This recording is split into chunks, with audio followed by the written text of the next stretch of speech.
So it seems like we have a PO'd firefighter, that may be under the influence, that's responded to the station. The question is what do you do now? Well, the immediate concern is if there's more calls. I mean, we have to find out what his status is. I would agree with that. Mike, you had a situation up your way, didn't you? Or you had a story about something similar? Well, I think there's a lot of stories in the fire service, unfortunately, about alcohol in the fire service. And I think one of the things that we have to do immediately is find out where this person is. And that way we can make sure that he is safe and the community at large is safe. So we have to assign members to go out and find him. If he's home, let him be till tomorrow. We'll address it tomorrow. But he could be out at the tavern, he could be driving, and morally you're responsible to find out if this person, you think they're intoxicated, you can't let them on the road in your community. Well, that brings up a good point about the moral side of things. Besides whatever the department's policy is, you have a moral issue. But now what do you do in the event of, in between, from the time that you came back, say from the station or from that call, and before you can go and find him, tones go off and he or she shows up on the next call, all right, in their personal vehicle. Then what happens? At that point, you have to pull him off to the side and not let him be an issue on your scene. Trying to discuss it with him while he's been drinking is probably not going to be a good idea because he may not remember what you're talking about, and may be combative and possibly make a big scene on your scene. So pull him off to the side and get him home safely.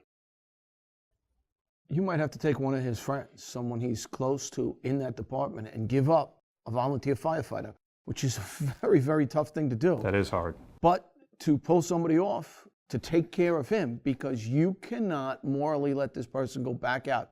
If you're not letting him go on a call and he's going to get back in his car and try to drive home because he's pissed, one of the volunteer firemen's mother, their father, their wife, their kids could be on the road, and this guy's a danger. So you have to be willing to have an idea of what you are going to do to this person. And you have to commit to the safety of your department and to your community at large. Right, right. The unknown here is we don't know where he is. The officer said, stay here. She got back. He's not there. So we don't know. He may have taken the right route, got a ride home, but it's just the unknown. And we don't know if there's another call, will he show up?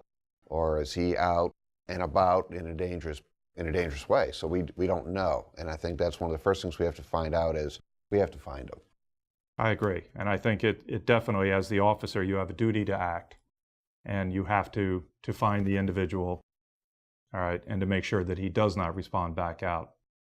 And I think there are departments out there that are being very, very, very progressive in this area. And a department I was with a while back doing some training, they had members of their department trained in the blood alcohol, the breathalyzer. And what they did is any member of the department has a right to call anybody of the department out and have them do a witnessed, supervised test.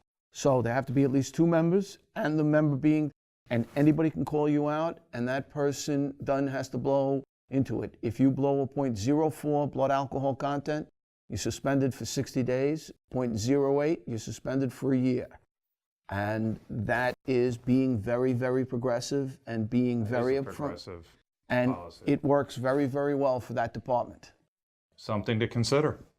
And at the very least, go over the department's policy on maybe it's a 0 tolerance, or it should be a 0 tolerance for responding POV to the station or to a call on the alcohol policy with everybody. All right. Good points. Very good.